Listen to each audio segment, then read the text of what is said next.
और चलिए अब लाइव तस्वीरें आपको दिखाएंगे बंसल कॉलेज से, जहां युवा संवाद कार्यक्रम का आयोजन किया गया है। उनके व्यक्तित्व में कोई चुनौती होती है या, लेकिन ये जो राजनेता हैं, ये अपनी बातों पर, अपने मूल्यों पर, अपनी प्रतिबद्धता पर, और यहाँ आपके बीच में आए भी हैं तो एक बहुत इम्पॉर्टेंट वर्कशॉप जो केंद्र और राज्य सरकार के और बहुत महत्वपूर्ण, लेकिन आपकी चिंता इनको इतनी थी कि सत्र को बीच में इन्होंने कहा कि मुझे जाना होगा, मैंने कहीं कमिटमेंट किया है और वहां मुझे उपस्थित होना है। और यहां आकर भी हमसे कहा कि अगर बच्चों को कोई असुविधा हो तो यहां आगे बैठ जाएं आके।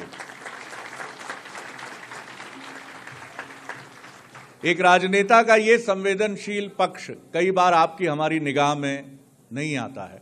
हम उनकी लाल बत्ती की गाड़ी, उनका बड़ा पद, उसमें उलझकर रह जाते हैं। ज्यादा समय नहीं लूंगा।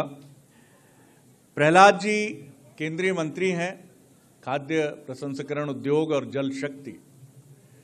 उससे पहले वो मध्य प्रदेश के एक ऐसे खरे राजनेता हैं जो अगर कोई बात कहते हैं तो उसको पूरा करते हैं। नर्मदा परिक्रमा पर जब ये निकले तो एक अध्यात्मवेता ही उसमें दिख रहा था, एक अध्यात्म जगत से जुड़ा चरित्र ही उसमें झलक रहा था।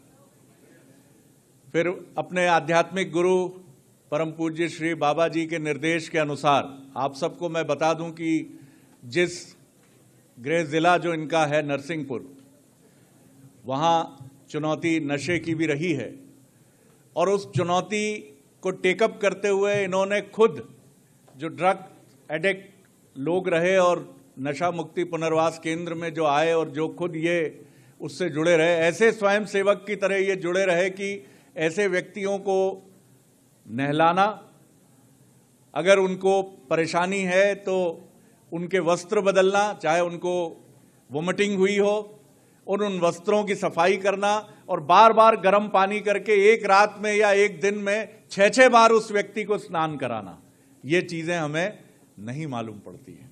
लेकिन प्रहलाद जी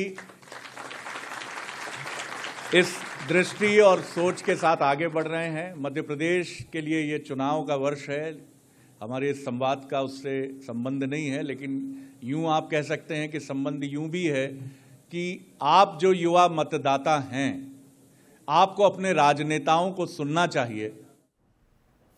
क्रम में केंद्रीय मंत्री प्रहलाद पटेल संबोधित कर रहे हैं। बंसल इंस्टीट्यूशन का पूरा परिवार, जिसमें जो एडमिनिस्ट्रेशन में है, टीचरशिप में है, वो सभी सम्मानीय भाइयों बहनों, उपस्थित मित्रों, मैं सोच रहा था कि शुरुआत कहाँ से करूँगा। मुझे लग रहा था कि आपसे पहले बात होगी, आप पहले प्रश्न पूछेंगे, उसके बाद पे मैं अपनी बात कहूँगा। शरद जी ने जो कहा वो कुछ ज़्यादा मुझसे स्नेह करते हैं शायद, इसलिए उन्होंने बोला। लेकिन एक बात जरूर है कि मेरे आराध्य परम पूज्य श्री वासु जी एक बात कहते थे और वो शायद जीवन में आपके काम में आएगी, क्योंकि दौर बदल रहा है। उनकी एक वाणी है कि अगर अध्ययन, आध्यात्म और आपका आराध्य एक हो जाए तो दुनिया में आपको ऊंचाइयां छोड़ दीजिए, मोक्ष से भी कोई नहीं रोक सकता। अब दूसरी बात आती है कि हम भविष्य में जीना चाहते हैं। मेरे एक स्वर्गीय मित्र थे, वो साथ पढ़ते थे, दुर्घटना में नहीं रहे। एक पत्र वो लिख कर गए, जिनको मैंने बरसों संसद में भी उपयोग किया। बहुत अच्छी अच्छी बातें वो लिख कर गए। तो उन्होंने कहा था कि हमें भविष्य के बारे में विचार करना चाहिए, क्योंकि हमें सारी जिंदगी भविष्य में गुजारनी है। आपको पलट कर नहीं देखना,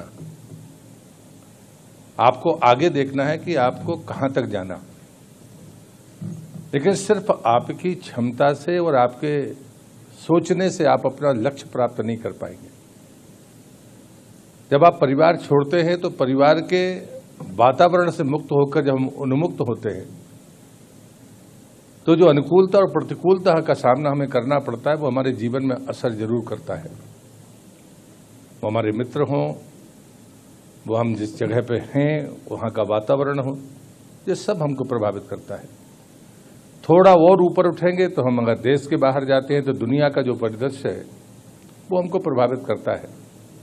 अभी चंद दिनों पहले प्रधानमंत्री जी ने एक बड़ी अच्छी बात कही और वो शायद चेतावनी भी है और हम सब के लिए मनन करने वाली बात भी है। उन्होंने कहा भाई ठीक है, हम 5वें नंबर पर पहुंच गए हैं, जिसने हमको इतने लंबे समय तक गुलाम रखा, हम उसकी इकोनॉमी से ऊपर चले गए। और जब प्रधानमंत्री ने कहा था 2014 में प्रधानमंत्री बनने के बाद, जब वो ट्रिलियन की बात करते थे तो लोग उनका मजाक उड़ाते थे। जब उन्होंने कहा था कि हम $400 मिलियन का एक्सपोर्ट करेंगे, तब भी लोगों ने मजाक उड़ाया। पूरी दुनिया संकट में थी, हम भी संकट में थे और कोरोना के बीच में हमने $400 बिलियन का एक्सपोर्ट पार कर लिया। और उसका कोई विश्वास नहीं कर सकता था। जिस विभाग का मैं मंत्री हूं, उस विभाग ने जो ऊंचाइयां छुई हैं कोरोना के बीच में, उसकी आप कल्पना नहीं कर सकते। लेकिन इस सबके बीच में जो सप्लाई चेन थी हमारी, वो सप्लाई चेन जिस ढंग से मजबूत हुई, कभी कोई कल्पना नहीं कर सकता था कि सेना की हमारे तीनों विंग्स ऑक्सीजन सप्लाई में शामिल होंगी। हम ट्रेन से भी हमने ऑक्सीजन सिलेंडर और टैंकर्स बुलाए, हवाई जहाज से भी, सड़क मार्ग से भी, जब हमारे पास था नहीं कुछ। इसलिए आपदा में अवसर प्राप्त करना, जो स्लोगन प्रधानमंत्री ने दिया था, वो आज उनने जब कहा और उसने करके दिखाया। लेकिन एक बात अगर स्मरण करो आप महाभारत की, तो भीष्म पितामह जब कौरवों की तरफ से लड़ रहे थे, तो कोई भी व्यक्ति अगर देखता था तो सेना मजबूत कौरवों की थी, उनके पास में अच्छे महारथी थे। भीष्म जैसे ऐसे योद्धा थे जिनको कोई मार नहीं सकता था, हरा नहीं सकता था। और तीसरे दिन ही भीष्म ने कोहराम मचाया, ऐसा लगा कि पांडव हार जाएंगे। कृष्ण ने कहा कि, सबने कहा कि भाई अब भीष्म को कोई मार तो सकता नहीं। तो कृष्ण ने सुझाव दिया कि पराजय नहीं है, हमको आज जाकर भीष्म से ही, भीष्म पितामह से जाकर उनके मृत्यु का कारण जानना होगा। और जब उनके पास गए तो उन्होंने कहा कि हाँ, मैं किसी महिला के सामने शस्त्र नहीं उठाऊंगा। एक सूत्र मिला और महाभारत के परिणाम को बदलने का कारक बन गया। मुझे लगता है कि ये चीजें घटती रहती हैं। मेरी और आपकी बातचीत, उसके निमित्त बंसल जी और शरद जी बने, लेकिन संवाद बड़ी चीज है। बुंदेलखंड में कहा जाता है कि बात से बात बनती है, बात से संवाद बनता है और संवाद से समाज बनता है। और इसलिए मुझे लगता है कि अगर मैं किसी पश्चिमी दार्शनिक की बात करूं, वार्नर ने भी यही कहा है कि मैं दुनिया में सबसे अद्भुत और महत्वपूर्ण बात मानता हूं तो वो डायलॉग मानता हूं। लेकिन हम इसके कहने पहले मैं बुंदेलखंड की बात मैंने इसलिए की कि ये बात हमारे यहाँ शताब्दियों से नहीं है, पुरातन से। हमने संवाद को महत्व दिया है। संवाद का मतलब है कि एक दूसरे से सीखना। मर्यादा उम्र के आधार पर हो सकती है, पद के आधार पर हो सकती है, लेकिन समझ के लिए उम्र का बैरियर नहीं है। मैं अपने बच्चे से भी सीख सकता हूं, मैं आपसे भी सीख सकता हूं, मैं अपने अनुभव की बात कर सकता हूं, लेकिन जिस युग में आप हैं, आपकी तकनीक की समझ मुझसे लाख दर्जे अच्छी है, इसे मुझे स्वीकार करना चाहिए। और इसे जो जिस मामले में पारंगत है उसको कभी चुनौती नहीं देनी चाहिए, उसे सीखने की कोशिश करनी चाहिए। वो चाहे उम्र में छोटा हो या उम्र में बड़ा हो। लेकिन तकनीक जिस गति के साथ में बढ़ रही है, उस तकनीक के बारे में हमें बहुत गंभीरता से विचार करना होगा। मैं ये मानता हूं कि जब हमारे सामने उपलब्धियां आती हैं तो चुनौतियां भी दुगने वेग के साथ हमारे सामने खड़ी होती हैं। मेरे उसी स्वर्गीय मित्र ने भी ये बात, एक लाइन ये भी लिखी थी कि जब व्यक्ति और समाज की आधी आवश्यकताएं पूरी हो जाती है तो उसकी मुश्किलें दुगनी हो जाती है। हम आज 5 ट्रिलियन की इकोनॉमी है, बनने की तरफ अग्रसर है। और पक्का यकीन है, अब हम नहीं कह रहे, उद्योगपति और दुनिया के लोग कह रहे हैं कि बहुत जल्दी हम 30वें नंबर की इकोनॉमी बनने वाले हैं। लेकिन 30वें नंबर की इकोनॉमी बनने के साथ हमारे ऊपर प्रभाव क्या होगा? क्या ये इकोनॉमी क्या भारत की जमीन पर बन सकती है हमारे रहते? तो उसका उत्तर तो हाँ है। लेकिन जो दूसरी चुनौती है कि भारत एक ऐसा देश है जिसने अपने निर्माण से और निर्माण के पहले जब हमारा सांस्कृतिक राष्ट्र था, तब भी हमने किसी की सीमाओं के उल्लंघन के बारे में कभी सोचा नहीं। हम किसी के साथ कब्जा करके भूखंड बढ़ाकर अपनी जनता का पेट भरने के समर्थक नहीं है। अब आप तय करिए कि देश आज़ाद था तब आबादी 50 करोड़ थी, आज 120 करोड़ है। भूमि उतनी ही है, जंगल उतना है, पानी उतना है। हमारे जीने की पद्धति में हम घर से होटल की तरफ चले गए हैं और हमारी जीवन पद्धति में खपत बढ़ गई है, लेकिन आबादी बढ़ी है, खपत बढ़ी है, लेकिन जल राशि उतनी ही है और हम नई चुनौतियों का सामना कर रहे हैं जिन्हें हम सफलता है, निश्चित रूप से सफलता है। यूएन ने कहा कि 2030 तक अगर भारत खुले से शौच में मुक्त हो गया तो ये बड़ा अचीवमेंट होगा। ये यूएन ने तय किया। प्रधानमंत्री को ये बात नागवार गुजरी और उनने कहा कि अभी महात्मा गांधी की 150वीं जयंती आने वाली है। महात्मा गांधी को सबसे ज़्यादा स्वच्छता पसंद थी। क्या हम श्रद्धांजलि के रूप में स्वच्छ भारत उनके चरणों में अर्पित कर सकते हैं? उस आदमी ने संकल्प लिया और 11 साल पहले दुनिया के पैमाने को झुठलाकर इस देश को खुले शौच से मुक्त करके साबित कर दिया कि नहीं, इस देश में स्वच्छता महत्वपूर्ण है। और ये किसी और ने नहीं किया, आपने किया, आपसे छोटे बच्चों ने किया, अपने अभिभावकों का हाथ पकड़कर स्वच्छता की तरफ अग्रसर किया। जब जनता किसी बात को आत्मसात कर लेती है कि ये हमारा मिशन है, तो ये मानकर चलिए कि वो पूरा होगा। और इसलिए व्यक्ति में, समाज में, राष्ट्र में और उससे आगे हम परम वैभव की जब बात करते हैं तो हम दुनिया को परिवार मानते हैं। मैं आपसे यही निवेदन करूंगा कि आप तय करिए कि आप किस सीढ़ी पर खड़े हैं। हम खुद के बारे में सोचने के लिए खड़े हैं, समाज के बारे में सोचते हैं, राष्ट्र के बारे में सोचते हैं। हम अपनी हिस्सेदारी कहाँ तय करना चाहते हैं, या फिर हम इतने बड़े बनना चाहते हैं कि हम दुनिया ही एक परिवार है। क्योंकि दुनिया की जो हालत है, जो प्रधानमंत्री जी ने एक संकेत में कहा है कि मई तक हमें इंतजार करना होगा, और जितना पैसा भारत सरकार के पास इतना पैसा है, उसका एक नमूना मैं आपसे बताता हूं। मैं जल शक्ति मंत्री हूं, मेरे विभाग की एक योजना है नल जल योजना, हर घर जल के लिए। उसमें 60,000 करोड़ रुपया रखा गया। पहले ग्रांट होती थी, दूसरी पार्टी की सरकारें पैसा नहीं देती थी, अब उल्टा है। हमने 60,000 करोड़ रखा। कोई भी राज्य सरकार अगर 500 करोड़ रुपया एक साल में खर्च कर चुकी है तो वो 1,500 करोड़ रुपया निकाल सकती है, ड्रा कर सकती है। आपको आश्चर्य होगा, वो 60,000 करोड़ में से कुल 21,700 करोड़ रुपया ही देश की राज्य सरकारें ले पाई। प्रधानमंत्री ने कहा कि 3 गुने तरीके से आप अपना काम गति बढ़ाइए। अगर पैसा लेना चाहते हैं तो गति भी बढ़ाइए। डीपीआर बनाने वाले लोग नहीं हैं, आप में से इंजीनियर हैं, आपको भविष्य में काम करना होगा। फिर टेंडरिंग प्रक्रिया में बहुत सारे तमाशे थे, तो उन सारी चीजों को खत्म किया। और उसके बाद में कॉन्ट्रैक्टर नहीं है। यदि आपके पास पैसा है तो फिर ये मैन पावर चाहिए। इस 3 गति से आपको 3 गुनी गति से काम करने की आपकी सामर्थ्य आपको पैदा करना पड़ेगी। और जब कभी आप इतने बड़े पैमाने पर स्किल्ड हो जाएंगे तो दुनिया आपका इंतजार करती थी और कर रही है। लेकिन कब? जब शांति होगी तब विकास होगा। युद्ध में कभी विकास नहीं हो सकता, और दुनिया भी युद्ध के मुहाने पर खड़ी है। और प्रधानमंत्री ने यही बात कही कि आप मई तक ये पैसा लैप्स नहीं होगा। इतना पैसा है कि ये लैप्स नहीं होगा, ये कैरी फॉरवर्ड होगा। और अगले साल शायद हमको फिर 60,000 70,000 करोड़ मिलेगा। 1 लाख करोड़ रुपया मेरे पास होगा, लेकिन अगर मैं उसका 60% भी खर्च नहीं कर पा रहा हूं, राज्यों की मदद के कारण हम कर नहीं सकते, हम तो सीधे कर नहीं सकते, तो हमें कोई दूसरा रास्ता खोजना होगा।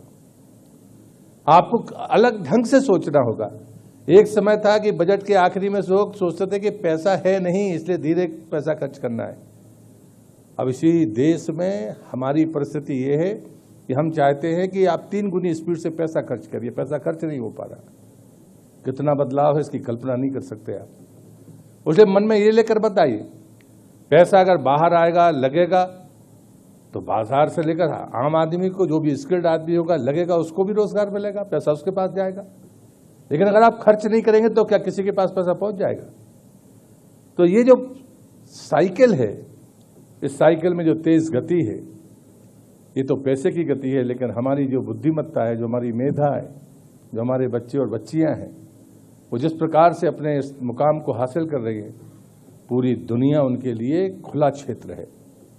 और ये सच है कि हमारे टैलेंट को बाहर जाना होगा, तब कहीं जाकर हम यहाँ पर अपने भरपाई कर सकते हैं। ये तो भूमि इतनी है, मैंने आपसे कहा कि हमारी नीति बड़ी साफ है। अभी जैसे प्रधानमंत्री का सोच देखिए कि दुनिया में जितना भी मिलेट्स होता है, मोटा अनाज होता है, उसका 40% भारत में पैदा होता है। यूक्रेन के युद्ध के बाद अफ्रीका को छोड़कर हमसे ज़्यादा उत्पादक कोई नहीं है। लेकिन जब मैंने मंत्री के नाते पता किया कि इसमें प्रोसेसिंग यूनिट कितने हैं, तो आपको आश्चर्य होगा, ना तो लिस्ट मेरे विभाग में थी, न एग्रीकल्चर के पास थी, किसी के पास नहीं थी। जोड़ तोड़ के जैसे इकट्ठा किया तो 99, फिर बामुश्किल 123 हुए। हम इतनी बड़ी चीज़ों को कैसे नज़रअंदाज करते हैं, उसका एक उदाहरण मैंने आपको दिया है। पूरी दुनिया आपका बाजार है आज की तारीख में। प्रधानमंत्री के प्रस्ताव का समर्थन किया यूएन ने, और अगला वर्ष मिलेट्स ईयर के रूप में है। रॉ मटेरियल हमारे पास में है, फूड प्रोसेसिंग के तरीके हमारे पास में है, और एक और मौका भारत को मिल गया G20 की चेयरमैनशिप का। और आज हमेशा राजधानी में पहली बार हो रहा है, आज़ादी के बाद ये पहला मौका है। लेकिन हम अक्सर कार्यक्रम राजधानी में होते थे, अब देश के 90 शहरों में होने वाले हैं। थीम क्या है?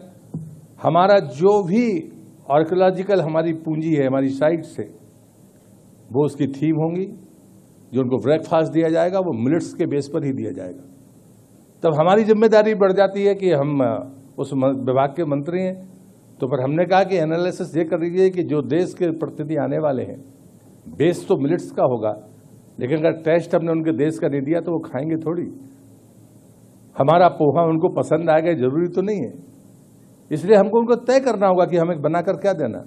वो तैयारी हमने शुरू की कि जब भी वो आएंगे, अगर हमने उनको नाश्ता दिया तो मिलेट्स का नाश्ता होगा। ये प्रधानमंत्री ने घोषणा की, यही मार्केटिंग का तरीका होगा। लेकिन हमको अगर लोग पसंद करेंगे और हमारे प्रोसेसिंग यूनिट इतनी ताकत के नहीं है, तो क्या हम सप्लाई पूरी कर सकते हैं? ये है जो हमको चीज़ों को ऊंचाई देने वाले हैं। लेकिन जो अंदेशा है वो अंदेशा इसी बात का है कि दुनिया युद्ध के मुहाने पर खड़ी है। लेकिन भारत ने पूरी दृढ़ता के साथ, एक समय गुटनिरपेक्ष आंदोलन था जब हम पहली बार सांसद बने थे आज से 33 साल पहले, तब अटल जी इस बात को जोर देकर कहते थे कि भारत को अपनी गुटनिरपेक्षता का दामन छोड़ना नहीं चाहिए, बल्कि उसकी लीडरशिप की चिंता करनी चाहिए कि भारत उसको लीड करे। तब अमेरिका और रूस सबसे ताकतवर माने जाते थे, चीन उस हालत में नहीं था। लेकिन आज जो दुनिया का परिदृश्य बदला है कि हमारा एक पड़ोसी है चीन, जिसमें कोई ईमानदारी नहीं, और उस आधार पर जब हमें देखते हैं कि रूस हमारे साथ परंपरागत तरीके से हमारे प्रति समर्पित रहा, लेकिन अमेरिका हमेशा व्यापारिक ढंग से हथियार बेचने के कारण हमको बैलेंस करने की कोशिश करता रहा। लेकिन वो चित्र आज भी है, और इसलिए दुनिया के इन परिस्थितियों को भी हमें देखना चाहिए और उसके बारे में जरूर चर्चा करना चाहिए। एक होता है कि हम स्वयं के विषय पर पारंगत हों, लेकिन पारंगत होने के बाद ये वातावरण अगर मुझे प्रभावित करेगा तो उस वातावरण के बारे में आकलन करना, मैं मानता हूं कि आपकी पहली जिम्मेदारी होनी चाहिए। और मैं इस बात पर गर्व करता हूं कि हमारे बच्चे और बच्चियां जिस योग्यता के साथ आज दुनिया में लोहा मनवा रहे हैं, तो उनकी सफलता में मुझे कोई शक नहीं है। लेकिन एक चीज़ मुझे आस्ती जरूर है कि हम जैसे ही थोड़े पढ़ते हैं या थोड़े सामर्थ्यवान होते हैं, न जाने क्यों हमको पाश्चात्य जीवन शैली प्रभावित करती है। हालांकि कोरोना ने उस सच्चाई से हमको रूबरू करा दिया, और आज दुनिया में हमारा खान पान, हमारी जीवन शैली, हमारे जीने का तरीका, अब आज वो दुनिया उसे स्वीकार कर रही है। हमने जो चीज़ें छोड़ दी थी, ये मिलेट्स हमारा मूल भोजन था, ये मोटा अनाज हमारे बुजुर्ग 2 पीढ़ियों 3 पीढ़ी पहले कोई नहीं खाता था, लेकिन हमने नकल की। इस नाम पर हमसे कहा गया कि नहीं साहब हमारे यहाँ अन्न नहीं है, हम भूखे लोग हैं, और उसके बाद में हमने ये रोग अपने पास में पाला। आज हम उत्पादन तो हमने बढ़ा लिया, लेकिन परिस्थितियाँ क्या हैं ये हमको समझना पड़ेगा। क्या क्वालिटी फूड की चिंता आपके मन में नहीं होती? मैं दावे से कहता हूं कि अब आपको भी लगता है कि हमको क्वालिटी फूड चाहिए। और ये चीजें हैं जिनके बारे में हमें सोचना होगा और ये जिम्मेदारी आपकी होगी। और मैं इसी बात के साथ अपनी बात को यहाँ खत्म करता हूं, नहीं तो फिर आपको प्रश्न पूछने का अवसर कम होगा। कि मैं यही कहूँगा कि हमको सारी जिंदगी भविष्य में गुजारनी है, इसलिए भविष्य के बारे में जरूर सोचिए। और मैं अब इस भविष्य को देख रहा हूँ कि जब देश की आज़ादी के 100 वर्ष होंगे, आज जो चर्चा चल रही है, जिस कॉन्फ्रेंस जो मेरे मंत्रालय की है, उसमें यही विषय है। राज्यों के जल शक्ति मंत्री आए हैं कि आज़ादी का अमृत महोत्सव 75 साल हो गए और अमृत काल शुरू हुआ है। इस अमृत काल की इस 25 साल की यात्रा में जो शुद्ध भोजन हमको मिला, जो शुद्ध पानी हमको मिला, 25 साल बाद ये खपत बढ़ने वाली है। सबका जीवन शहरी होने वाला है। जो गांव में रहता है उसके पानी की खपत कम है, जो शहर में रहता है वो ना चाह कर भी ज़्यादा पानी खत्म करता है। तो आने वाले 25 साल बाद आप होंगे, हम जरूर होंगे, लेकिन हम सक्रिय इंसाइड नहीं होंगे। इसलिए दुनिया के भारत का भविष्य आप हैं और आपकी ही ज़रूरतें बढ़ रही हैं आपकी जीवन शैली के कारण। तो उसका समाधान भी आपको ही खोजना पड़ेगा, अकेला कोई नहीं कर सकता। ये देश, इसकी जोलॉजी, इसकी ज्योग्राफी, ये बिल्कुल अलग अलग है। अटल जी ने कहा था कि नदी जोड़ने का काम करना चाहिए। साथ में ये भी कहा था, जब मैं पहली बार सांसद बना तब वो लोकसभा में नहीं थे, वो राज्यसभा में थे। मैंने उनका वो भाषण अपने बैठकर सुना है दर्शक दीर्घा में। उन्होंने कहा था कि तीसरा विश्व युद्ध पीने के पानी के लिए होगा। तब लोगों ने उनकी बात को उतनी गंभीरता से नहीं लिया था। आज यूएन से लेकर सारी दुनिया की सारी संस्थाएं कह रही हैं पानी एक चुनौती बनने वाला है। मित्रों, चुनौती का सामना और समाधान आपको ही करना होगा। सामना भी आपको करना है और समाधान भी आपको करना है। ये चर्चा तो प्रधानमंत्री के नेतृत्व में आज शुरू हुई है। देश की आज़ादी के बाद 75 साल बाद पहली बार राज्यों के जल शक्ति मंत्री एक साथ बैठकर इसका विमर्श कर रहे हैं। कारण हमारे पास डेटा है, सरप्लस बेसन है और डेफिसिट बेसन है, लेकिन जब तक उनको हम जोड़ेंगे नहीं, आप इसकी भरपाई नहीं कर सकते। लेकिन जोड़ने में अवरोध हैं। दो राज्यों के बीच की हर जगह परिस्थितियां हैं, सबके अपने अपने स्वार्थ और महत्वाकांक्षाएं हैं। और इसलिए आज मैं अपने एक मंत्री जी से कह रहा था कि अंतर्राज्यीय जो हमारी परियोजनाएं हैं हमको ले लेना चाहिए, तब जाकर हम देश के इस अनुपात को कहीं बेहतर कर पाएंगे। लेकिन मित्रों, जब देश आज़ाद हुआ था तो जो हिस्से बटे थे उसमें पानी, सड़क, बिजली, आवास, स्वास्थ्य, ये राज्य के विषय है। जितने मुद्दों पर प्रधानमंत्री मोदी काम कर रहे हैं वो सारे के सारे राज्य के विषय हैं। आवास हो, सड़क हो, बिजली हो, पानी हो, स्वास्थ्य हो, ये सब राज्य के विषय थे।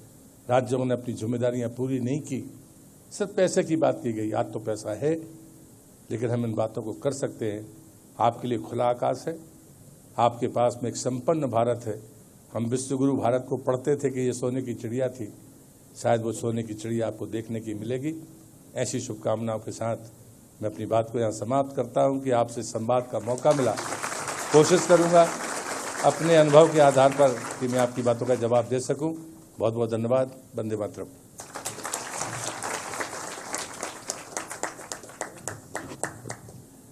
बहुत बहुत धन्यवाद प्रहलाद जी, आपके इनलाइटेंड उद्बोधन के लिए, डिस्कोर्स के लिए, जिसके लिए अब हम जाने भी वाले हैं। और बहुत महत्वपूर्ण बातें उन्होंने कही, और सारी बातें जो थीं वो केंद्र सरकार की फिलॉसफी जो है, जो सोच है, जो दृष्टि है। मुझे बहुत अपील किया ये सुनकर कि आप अधिक पैसा खर्च करने का सामर्थ्य पैदा करिए। आप सब जानते हैं कि हमारा जो फेडरल स्ट्रक्चर है संविधान का, और उसमें राज्य और केंद्र अभिन्न रूप से एक दूसरे से जुड़े हैं। तो बहुत सुंदर बात है कि ये बजट 7,000 करोड़ था और खर्च हुआ 21,000 करोड़ के आसपास खर्च हो चुका है। कितनी अच्छी बात है कि प्रधानमंत्री और केंद्र सरकार एक चुनौती दे रही है अब आपको कि ज़्यादा सामर्थ्य पैदा करिए और पैसा ले जाइए। बिल्कुल सही बात है, तीसरा विश्व युद्ध पानी के लिए होगा। मैंने 4 साल पहले जब ये समाचार पढ़ा तो मेरे रोंगटे खड़े हो गए। 3 साल पहले की बात, साउथ अफ्रीका शायद भारत की क्रिकेट टीम गई थी और इतना जल संकट था कि एक खिलाड़ी के लिए 300 लीटर पानी था। और 5 स्टार होटल जहां वो रुके थे, आप शावर ले रहे हो और अगर आपने 300 लीटर तो सेंसर से पानी रुक जाता था।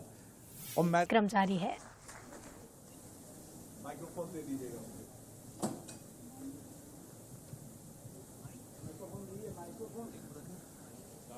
तो बंसल कॉलेज में युवा संवाद कार्यक्रम का आयोजन किया गया है। केंद्रीय मंत्री प्रहलाद पटेल खुद इस कार्यक्रम में शामिल हुए हैं, जिन्होंने युवाओं से रेडीमेड प्रश्न है, वो संवाद बेचारे किया है। सोच रहे हैं, हम लगाएंगे थोड़ा। चलिए, तो पहला प्रश्न कहां से आ रहा है वो अपना परिचय देते हुए। जी, आप कर रहे हैं, पहला सवाल उधर से आ रहा है। जी, अपना परिचय दीजिए। गुड इवनिंग सर, मेरा नाम ऋषि दुबे है। मैं बीटेक फर्स्ट ईयर का छात्र हूं। मेरा प्रश्न ये है कि राजनीति में उच्च शिक्षित युवाओं को आकर्षित करने के लिए क्या किया जाए। ऋषि, मुझे ये बताइए कि आप भी उच्च शिक्षा की तरफ हैं, राजनीति में आने का आपका मन नहीं करता? सर करता है? उसका जवाब मैं बोलता हूँ। जी जी। आप बीटेक किस ईयर में है? First year. फर्स्ट ईयर में। मैं भी फर्स्ट ईयर में था और तब आप आज कितना आप समझ पा रहे हैं मुझे नहीं मालूम। उस समय हम लोग समाजवाद और पूंजीवाद और हमारे एकात्म मानववाद की बात करते थे। यदि आप करते हैं तो आपको कोई रोक नहीं सकता। विचार का वेश चाहिए, वही बात मैंने आपसे कही है। हमारा विषय का पढ़ना ये सतत चलना चाहिए, लेकिन अगर पढ़ाई कैरियर बनाने के ध्यान में रहेगी तो राजनीति आपको कभी ना आकर्षित करेगी, ना लोग आपको मौका देंगे। इसलिए दौरे पैमाने पर मत चलिए। मैंने पीएससी दी, जबकि मुझ पर तो बहुत मुकदमे थे, और मैं डीएसपी, उस समय डीएसपी के लिए भी होती थी, डिप्टी कलेक्टर डीएसपी और तहसीलदार। मैंने उसमें पास किया और फिर मुझे कहा गया मुकदमे वापस ले लेंगे, तुम तो नौकरी कर लो। मैंने कहा मैं रिक्शा चलाऊंगा, पिताजी के सम्मान की चिंता करूंगा, दूर चलाऊंगा, लेकिन नौकरी नहीं करूंगा, लड़ूंगा। फैसले हमको लेने पड़ते हैं। राजनीति व्यापार नहीं है, लग गई तो लाख की ना खाक की, या तो ये मान लो। लेकिन जीवन में अगर आपको अपेक्षा है कि हमें सेवा करनी है तो सेवा में हानि लाभ नहीं होता, और आप कभी भी प्रारंभ करेंगे, लेकिन हमको अपना मिशन जरूर बनाना चाहिए कि हम क्यों राजनीति करना चाहते हैं। राजनीति में चुनावी राजनीति बहुत आकर्षित करती है, लेकिन राजनीति सिर्फ चुनावी राजनीति नहीं है। संगठनात्मक राजनीति अलग है, वैचारिक राजनीति को तो दुनिया में कोई रोक नहीं सकता। वाह वाह, एक ब्रेकिंग न्यूज भी हमको मिल गई आज कि प्रहलाद जी गवर्नमेंट सर्विस के लिए एलिजिबल थे। सर, इस पर भी थोड़ा सा बताइए ना। ये तो आपने छोटी सी बात कह दी, लेकिन बड़ी बात थी कि उस दौर में 82 में आपको सरकारी नौकरी के लिए आप एलिजिबल हो गए थे और फिर भी आपने सार्वजनिक जीवन को चुना। मुझे लगता है कि यही ताकत होती है विचार की। अन्याय के खिलाफ लड़ना है तो अगर मैं समझौता करता तो नौकरी करना मेरे लिए ठीक था, और इसलिए मैं, और जबकि मुझे मालूम था कि जिस जगह मैं पैदा हुआ हूं वहां मैं पार्षद भी नहीं बन सकता था, और जहां पर मेरा विधानसभा क्षेत्र था वो आरक्षित था, लोकसभा क्षेत्र भी आरक्षित, और इसलिए मेरी राजनीति में वहां से हटकर ही मुझे चुनाव लड़ने का मौका मिला। तो भविष्य चुनावी रावण, हम लोग कभी सोचते नहीं थे कि हम सांसद विधायक बनेंगे। ये बात मैं आपको स्पष्ट कर दूं, उसमें शिवराज जी भी शामिल है। हम 4-5 लोग बैठते थे, हम लोगों के मन में कभी नहीं आया कि हम लोग सांसद विधायक बनेंगे, पर एक भी नहीं बचा जो ना बनाओ। तो मुझे लगता है कि हमें अपेक्षा नहीं करनी चाहिए। राजनीतिक यात्रा विचार की यात्रा है, हमें तय करना चाहिए कि हमें कैसे चलना। मेरे परम पूज्य श्रीवासी जी ने एक बात कही, शायद वो आपके लिए जल्दी समझ में आएगी। उन्होंने कहा कि मैंने बहुत एक बार खींच गया था कि मैं क्या करूं, बहुत बड़ी बड़ी बातें लोग करते हैं लेकिन वैसा होता नहीं है। तो उन्होंने कहा कि राजनीति व्यवहार और व्यापार में नहीं होनी चाहिए। अगर राजनीति व्यवहार में होगी तो न्याय नहीं हो सकता, आप न्याय नहीं कर पाएंगे। अगर राजनीति व्यापार में हुई तो फिर आप परोपकार नहीं कर पाएंगे, आप हित देखते रहेंगे। तो मुझे लगता है कि बेसिक्स तो हमारे पास बहुत है। भर्तरी को पढ़िए, चाणक्य को पढ़िए, बहुत जगह है, लेकिन पहले पढ़िए और जो रास्ता ठीक लगे फिर उस पर चलिए। एक बड़ा मूल मंत्र ऋषि जी और आपके माध्यम से, आपके सवाल के माध्यम से प्रहलाद जी ने युवाओं को दिया है, गीता भी हमारी यही कहती है कि कर्म की तरफ ही आपका पूरा ध्यान हो। मैंने एक इंटरव्यू किया प्रहलाद जी, गीत सेठी जो 7 बार के वर्ल्ड चैंपियन हैं, उनसे मैंने पूछा जैसा हम पत्रकार पूछते हैं चुभते हुए सवाल, मैंने कहा सचिन तेंदुलकर के एक छक्के पे लाखों रुपए, आप 7 बार के बिलियर्ड चैंपियन हैं, आपके बारे में लोग बहुत जानते भी नहीं है। उन्होंने कहा शरद जी मैं अगर ये सोचने लगूंगा तो मेरे हाथ कांपेंगे बिलियर्ड टेबल पे, और मैं जो काम कर रहा हूं वो भी नहीं कर पाऊंगा। तो कर्म करना है। सचिन भी छक्का इसलिए नहीं मारते हैं कि उनको 10 लाख रुपए मिल जाएंगे उस छक्के से। कर्म करिए, ये बहुत सुंदर मैसेज है। आप जहां जाना चाहते हैं एफर्टलेस जर्नी होगी आपकी। आप ये सांसद नहीं बनना चाहते थे, ये नहीं मंत्री नहीं बनना चाहते थे, पार्षद बनना, कितना बड़ा खुलासा है ये भी, लेकिन आज उन सारे पदों पर हैं क्योंकि इन्होंने एफर्टलेस जर्नी की है। अगले प्रश्न की तरफ भी मैं बढ़ूंगा, फिर कुछ प्रहलाद जी से। जी उधर से अपने परिचय के साथ। जी गुड इवनिंग सर। सर मेरा नाम ऋतिक परमार है, और सर मुझे पता है कि राजनीतिक दल जो रहते हैं वो एक दूसरे की विचारधारा का विरोध करते हैं, लेकिन सर मेरा क्वेश्चन ये है कि जब कभी भी मैं टीवी देखता हूँ और स्पेशली जब डिबेट शोज देखता हूँ, तो जो राजनीतिक दल रहते हैं वो मुझे एक दूसरे से लड़ते हुए दिखाई देते हैं और एक दूसरे के जानी दुश्मन ज्यादा प्रतीत लगते हैं। तो सर इस पर आपको क्या करना है? राजनीतिक ये तो हम पे सवाल है सर। आपकी आधी बात का, पहले वाली बात का खंडन करूंगा मैं कि जी सर। राजनीतिक विचार एक दूसरे से नहीं लड़ते। जो प्रतिनिधि बनकर चैनलों पे जाते हैं वो दुखद है, मैं भी मानता हूं। पर मेरा टीवी इंटरव्यू कभी देखा होगा तो ऐसा आपको अनुभव नहीं आया होगा। विचार कभी नहीं लड़ता। अगर विचार लड़ता होता तो कोई, हम ही मानते हैं कि भारतीय राजनीति में 3 मनीषी हुए हैं, और मुझे लगता है कि नई पीढ़ी उसको शायद पलटकर देखती नहीं है। गांधी, राम मनोहर लोहिया और दीनदयाल उपाध्याय। युवा संवाद कार्यक्रम जारी है। माता पिता के साथ बना हुआ। और कभी भी आपने मुझे किसी त्योहार में कहीं और नहीं देखा होगा, मुझे अपने गांव में देखा होगा। अगर मेरी कोई देखता होगा तो मुझे लगता है कि ये हमारा कमिटमेंट होना चाहिए। और पद तो आते जाते रहते हैं, लेकिन संबंधों में जो आपके आदरणीय हैं वो आदरणीय रहेंगे, ये ध्यान में रखना चाहिए। बहुत महत्वपूर्ण बात होती है। बहुत सुंदर बात है। कभी भी ना मत कहिएगा। मैं भी बुंदेलखंड में के सागर से जर्नलिज्म मैंने किया है, तो मैं देखता था कि कुछ हॉस्टल में हमारे साथी त्योहार पे भी घर जाने से हिचकिचाते थे, लेकिन मुझे लगता है कि ये प्रवृत्ति आप कभी मत रखिएगा। चाहे देश में रहें, विदेश में रहें, हॉस्टल में रहें, त्योहार पर अपने घर जरूर होइएगा, अपने मम्मी पापा के पास, अपने परिवार के पास होइएगा। अगले सवाल के लिए मैं चलूंगा। हाँ, ये बिटिया हैं, चलिए आधी आबादी का रिप्रेजेंटेशन है। बेटा अपने परिचय के साथ सवाल करिए। जी सर मेरा नाम खुशी सिंह है और मैं बीटेक फर्स्ट ईयर से हूँ। जी सर मेरा प्रश्न ये है कि राजनीति में आए दिन उम्र के लिए बहस होती है, तो क्या राजनीति में रिटायरमेंट की भी कोई उम्र होनी चाहिए? जी जिज्ञासा अच्छी है। और मेरे भाई जो स्वर्गीय मित्र, उसने एक चिट्ठी में भी लिखा कि अनुभव आदमी के ज्ञान को बढ़ाता है लेकिन उसकी बेवकूफियों को कम नहीं करता। एक पक्ष इसका ये भी है। क्या बात है, क्या बात है। और लेकिन